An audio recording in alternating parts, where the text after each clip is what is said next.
Share बाजार में जब कोई नया आईपीओ आता है तो निवेशकों की नजर सबसे पहले इस बात पर होती है कि लिस्टिंग के बाद शेयर का प्रदर्शन यानी परफॉर्मेंस कैसा रहता है।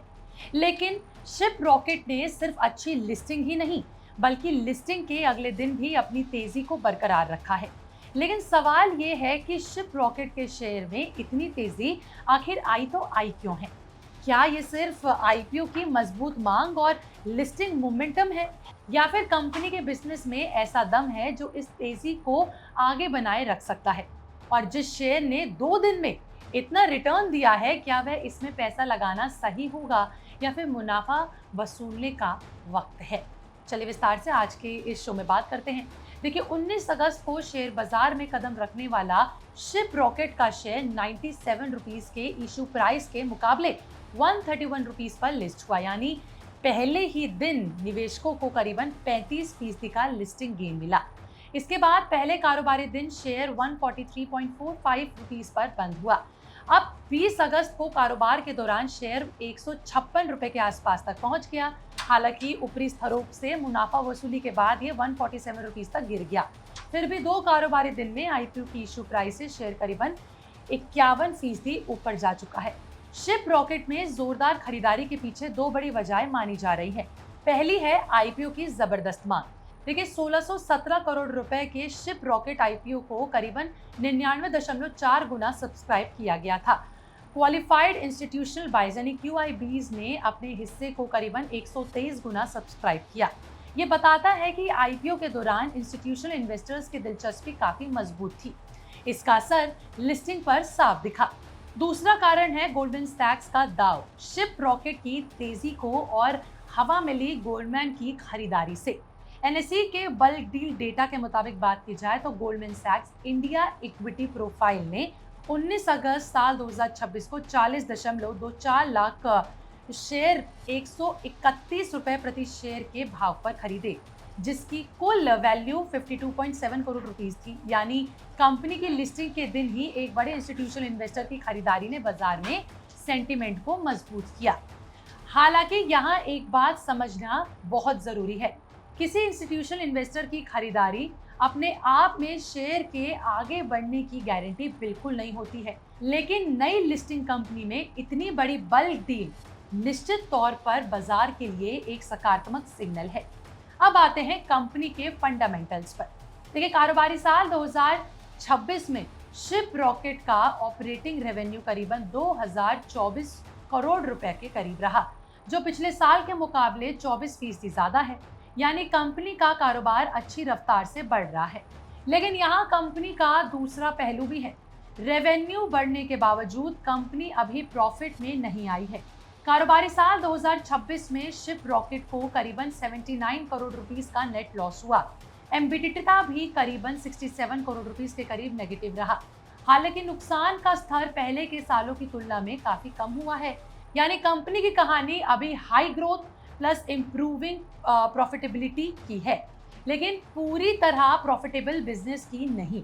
अब आते हैं कंपनी के लिए पॉजिटिव क्या है।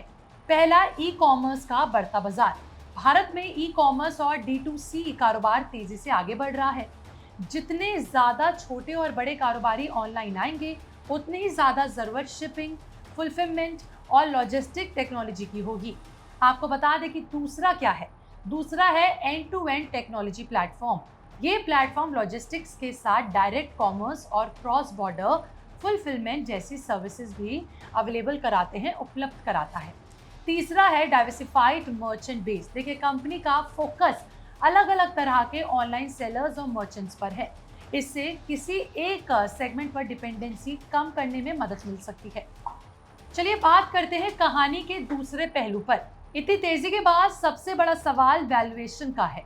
आईपीओ 97 रुपीस पर आया था और शेयर सिर्फ 2 दिन में 155 से 156 तक पहुंच चुका है।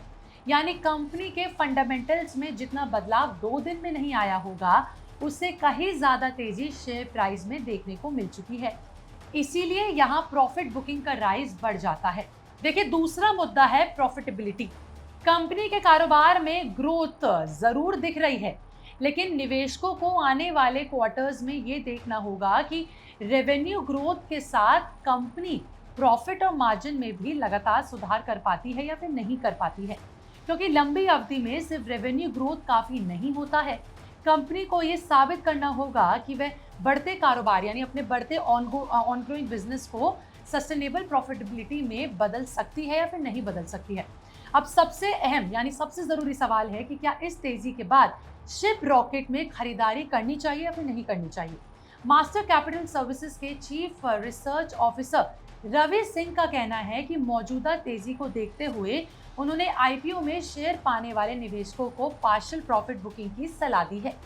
यानी ये कि पूरा स्टेक बेचने की बजाय कुछ मुनाफा निकालने और बाकी हिस्से को लॉन्ग टर्म ग्रोथ स्टोरी के लिहाज से रखा जा सकता है।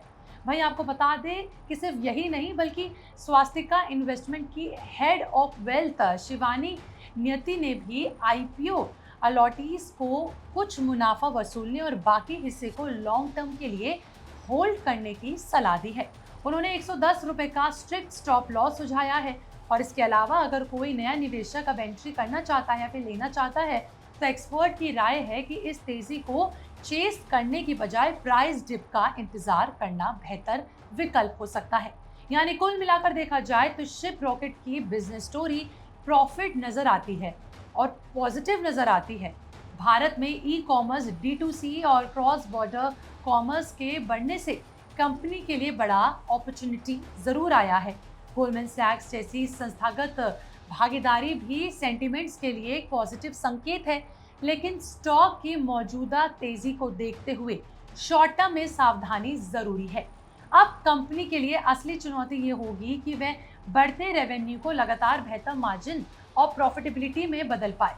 यानी ये कि कंपनी का बिजनेस अच्छा हो सकता है, लेकिन हर अच्छी कंपनी का शेयर हर कीमत पर अच्छा निवेश नहीं होता। क्या मेरी बात से आप सहमत हो? कमेंट सेक्शन में जरूर बताएगा। हम आपको किसी भी स्टॉक में निवेश करने की कोई सलाह नहीं दे रहे हैं। अगर आप किसी भी शेयर में निवेश करना चाहते हैं तो पहले अपने फाइनेंशियल एडवाइजर की सलाह लें, उसके बाद ही कोई कदम उठाएं। हमारा काम सिर्फ आपको खबर बताना है, निवेश करने की सलाह नहीं देना है। बाकी आपका इस खबर पर क्या कहना था कमेंट सेक्शन में लिखकर जरूर बताएगा। मिलते हैं अगली वीडियो में, बने रहें दस्तक के साथ।